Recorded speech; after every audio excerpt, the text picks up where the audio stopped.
What's going on, do you think? Why is Number 10 saying, I don't want to get involved in this, when quite clearly everybody is clamouring for something to be done? Well, I think it's probably right that the Prime Minister doesn't get involved at this stage. We know that he's not going to be around for much longer, and he's such a presence that I think it would probably distort things. Having said that, perhaps there's an argument that he shouldn't have taken quite so long in his caretaker role anyway.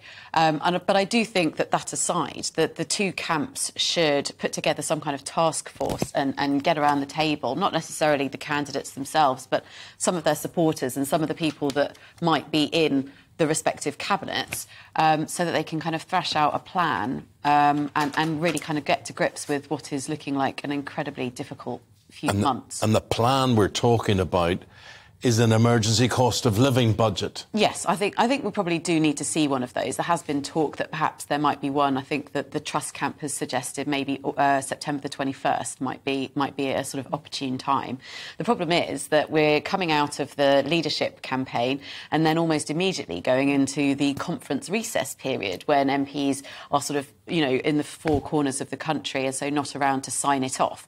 So it would be a sort of longer period to sign off the sort of the changes. Nothing simple, is it? Nothing is simple. simple. And also, they come at the economy from two different angles here as well. They would have to come up with some sort of coalition fudge, wouldn't they? Yes, I mean, look, the problem is that the two candidates have set out quite different approaches to the economy, and that's where you're seeing a lot of the sort of fire being aimed at. You know, the Rishi camp is claiming that Liz Truss's proposals would pour fuel on the inflationary environment, whereas, you know, Liz Truss's camp are saying that Rishi is sort of doing down growth and kind of stamping down what opportunity we would have to grow in the coming months. So they do take quite different approaches.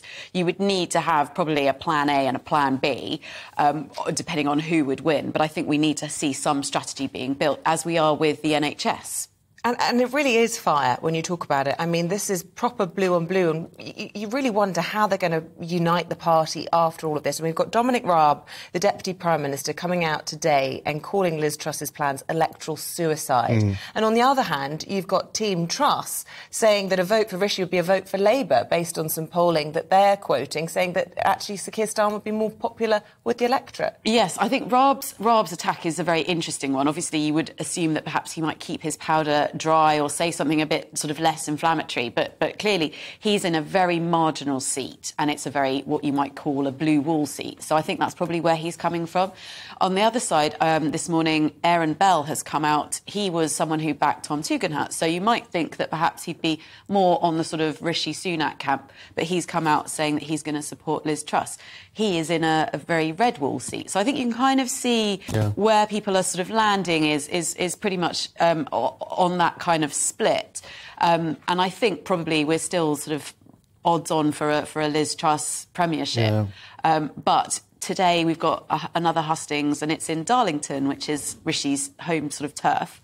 So, you know, we could still see some upsets. So you can see some upsets on the horizon. Can you hear what people are saying now, which is basically, come on, get on with it, get it done. People are now, patience is wearing thin on this, because if we do need an emergency budget, you've got Nicola Sturgeon saying, get together, heads of UK governments, get together, work something out, for goodness sake, because people are hurting, and they're hurting now. Yeah. This leadership campaign has something of the fiddling while Rome burns feeling about it.